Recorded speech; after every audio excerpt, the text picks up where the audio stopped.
untuk apa ya tadi praktek ya atau langsung dilakukan teman-teman dari panitia dari Dinas Kebudayaan dan Pariwisata. Mudah-mudahan nanti juga bisa merambah ke masyarakat dan itu menjadi tradisi dan budaya yang harus kita jaga. Sinergi dan kepedulian bersama menjadi kekuatan untuk mewujudkan Tulungagung yang berbudaya dan berkarakter unggul. Bapak Ibu sekalian yang kami hormati, dengan penuh rasa syukur marilah kita bersama-sama membuka acara pada malam hari ini dengan mengucap Bismillahirrahmanirrahim. Pagelaran resmi dimulai. Baik, untuk selanjutnya mohon berkenan Bapak Sekda Tulungagung menyerahkan tokoh wayang kepada Ki Dalang Cahyo Kuntadi. Terima kasih, ada kurang lebihnya kami mohon maaf. Akhiri wabillahi taufiq wal hidayah. Wassalamualaikum warahmatullahi wabarakatuh. Boyong, tokoh yang diserahkan adalah Punto Dewo dari Kepala Desa Gondosuli diserahkan kepada Ketua Panitia Hari Jadi, selanjutnya diterima oleh Ketua DPRD Kabupaten Tulungagung Bapak Marsono dan diserahkan kepada Sekretaris Daerah Kabupaten Tulungagung, dan selanjutnya tokoh wayang Punto Dewo ini akan diserahkan kepada Ki Dalang Cahyo Kuntadi, SSN MSN saking Jaten Karanganyar, Jawa Tengah. Dut sewu dumateng panjenenganipun Bapak Lurah kasuwun foto sesarengan Ki Dalang Ki Cahyo Kuntadi monggo. Sadèrèngipun pagelaran Ringgit Purwo kita wiwiti langkung rumiyin Bapak Kepala Desa Gondosuli sesarengan Bapak Ketua Dewan sesarengan foto kalian Ki Dalang Ki Cahyo Kuntadi semoga.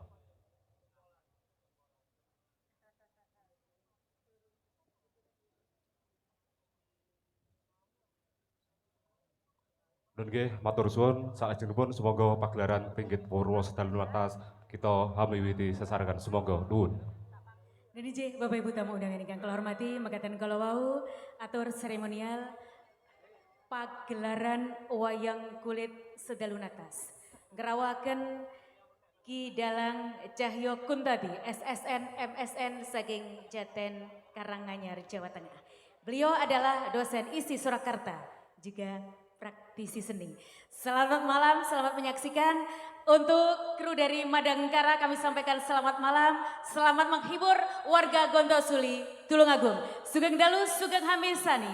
Billahi taufiq wal hidayah wa ridha wa inayah. Assalamualaikum warahmatullahi wabarakatuh.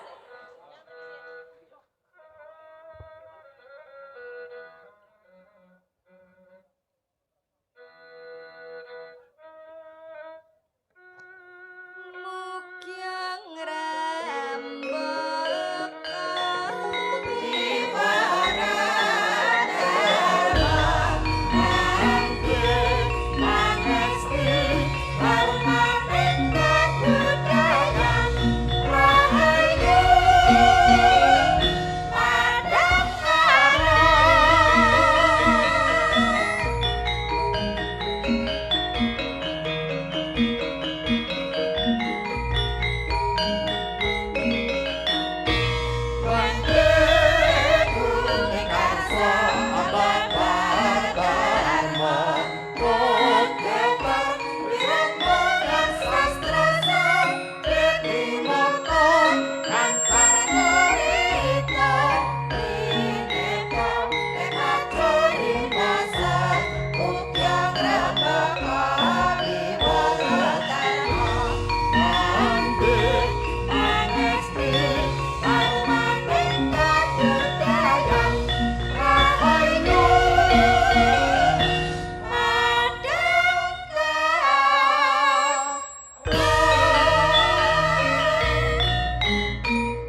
Bratayuda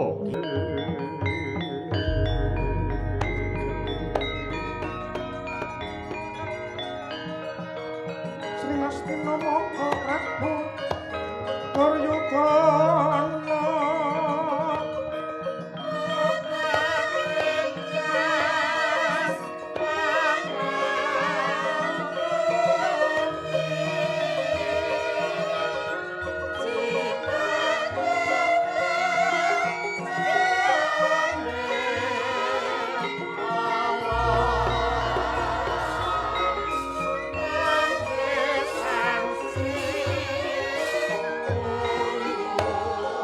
wancine surup hawane sintru ingkang keprungu hamung sambat lelayu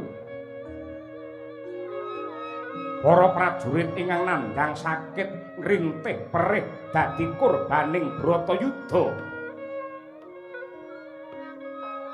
parandene ingkang mapan wonten ing pasanggrahan Hulu Pitu hanenggih Sri Duryudana kawis tingal panyawange adoh hasta anggegem kaya arsa nekem dumateng para Pandhawa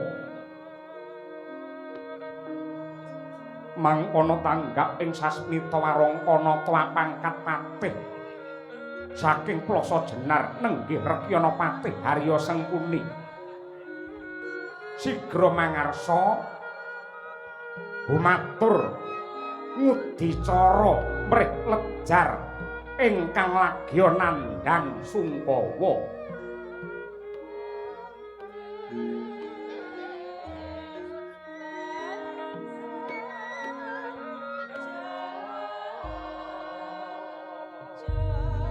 umaliyang lotoking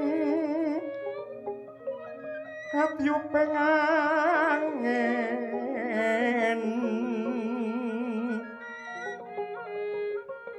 aduh aduh paran ning kang pura ipun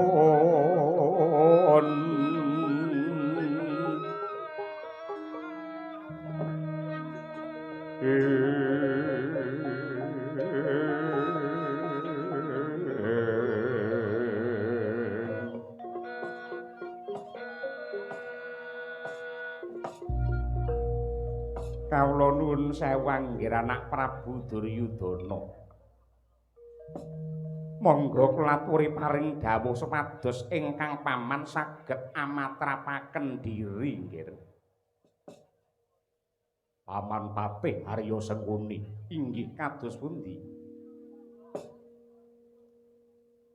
Sampun kathah senopati lan prajurit Ngastina ingkang dados kurban wonten madyaning Tegal Kurusetra. Inggih kasinggihan. Pramila monggo samangke enggal nindakaken reka daya kangge ngawekani lelampahan menika. Reka daya pripun? Mawi cara nindakaken karti sampeka kinarya ringkehipun para Pandhawa. Bebasan kena iwake nanging aja nganti butek banyune. Tegesipun Baratayuda jebul sanes cara